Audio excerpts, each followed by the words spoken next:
Alright, so this one just arrived today and it's not a TV. It may look like a TV, but this one is actually a full electric bike. And this one in particular is the Bullet GT. So this one is an off-road oriented pedal bike. So it has an electric motor that you can pedal with, but it also works as a full electric bike without the need for pedaling.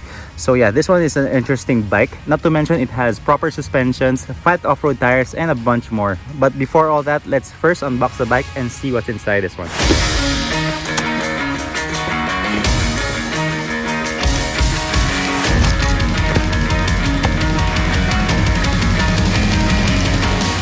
Alright, so there you go, the Raev Bullet GT, and it's actually pretty interesting. Looking at it fully built, it actually looks like a retro modern bike, but obviously this one is more than just a bike. And yes, you can actually ride this thing in 3 different ways. First method is to ride this like a normal bike.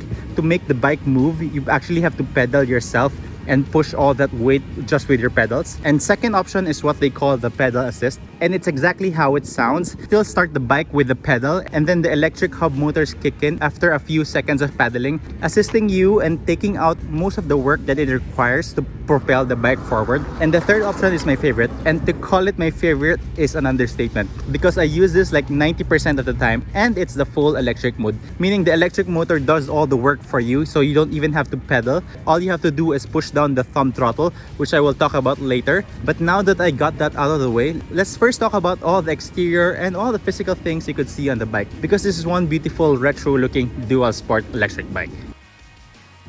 Alright, so inching a bit forward, as you can see, the whole bike is made out of lightweight aluminum, so the bike itself is pretty lightweight for its size, and it also sits a little bit lower than your traditional bikes. So as you can see, we have a full suspension here. We have your hydraulic forks up front, so these ones are built for mountain bikes, and you have your compression and preload adjustable, which is nice because this bike is very capable. And at the rear, we have an interesting setup. We have a rear adjustable coil suspension here that is attached to a swing arm that is also disconnected from the main frame. But suspension wise, I didn't really bother to adjust some of the settings.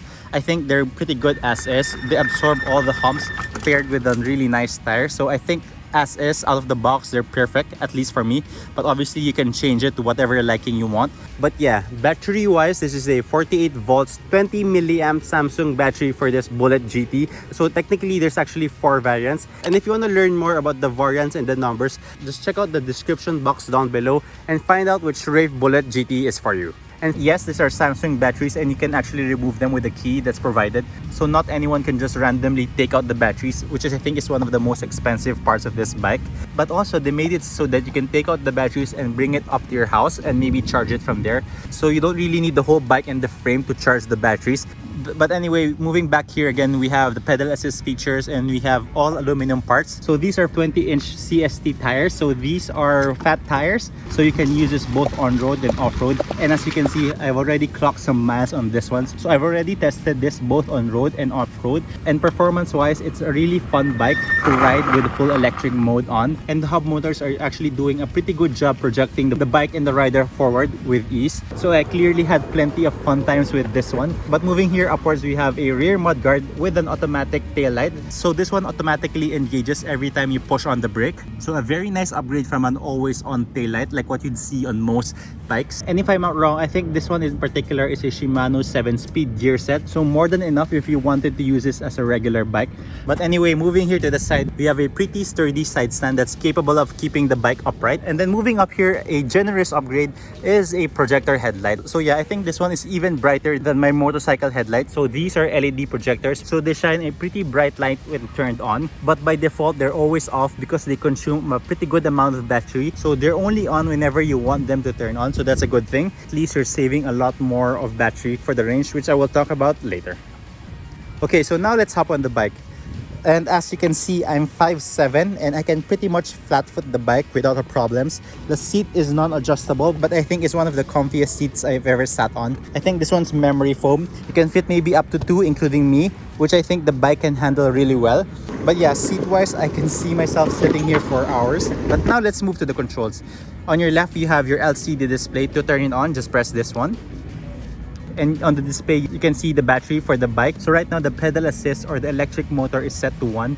You can go all the way up to 3, and you also have your odometer here. But on paper, this bike is claimed to reach upwards up to 35 miles per hour, almost 40 to 50 kilometers per hour. But then again, it also varies depending on the weight of the driver and on how much you actually press the bike to move forward. But obviously, if you want to reach the top speed faster, you have to combine manual pedaling and the electric motor so that you can hit the top speeds even quicker.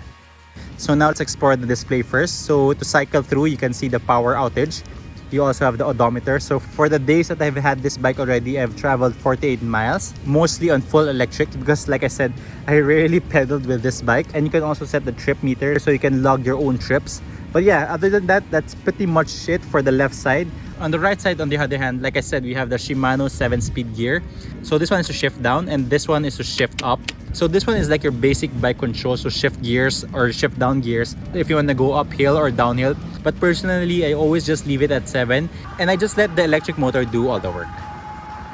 Alright, material wise, everything feels premium. Even the grips feel premium, and the brakes. So these are hydraulic brakes, both front and rear. And like I said, you also have the adjustable suspension up front and at the rear. But other than that, the bike is actually solidly built. I couldn't really say anything about it. I'm really digging the color scheme on this one. And it actually comes in a couple of colors and variants. So you'd never run out of colors, variants, and price range to choose from. Electric motor wise, this is a 48 volts, 750 watts electric hub motors. So it's capable of pushing 75 Newton meters of torque, which is more than enough for climbing hills with ease. And not to mention the range that it comes with. On paper, it says here 50 up to 100 miles.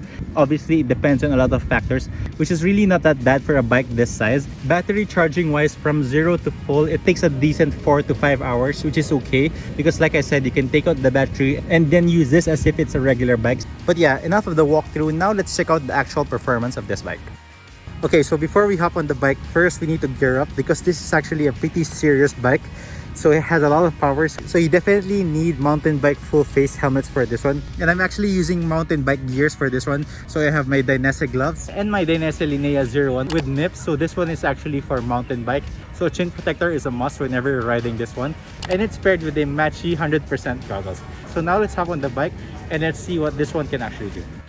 Alright, so once the bike is on, it's actually pretty straightforward. Set the power to 3. Alright. Okay, so now just press it and go.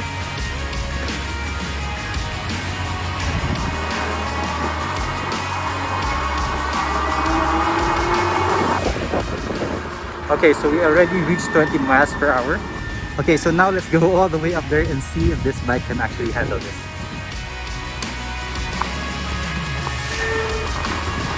The electric motor is doing all the work.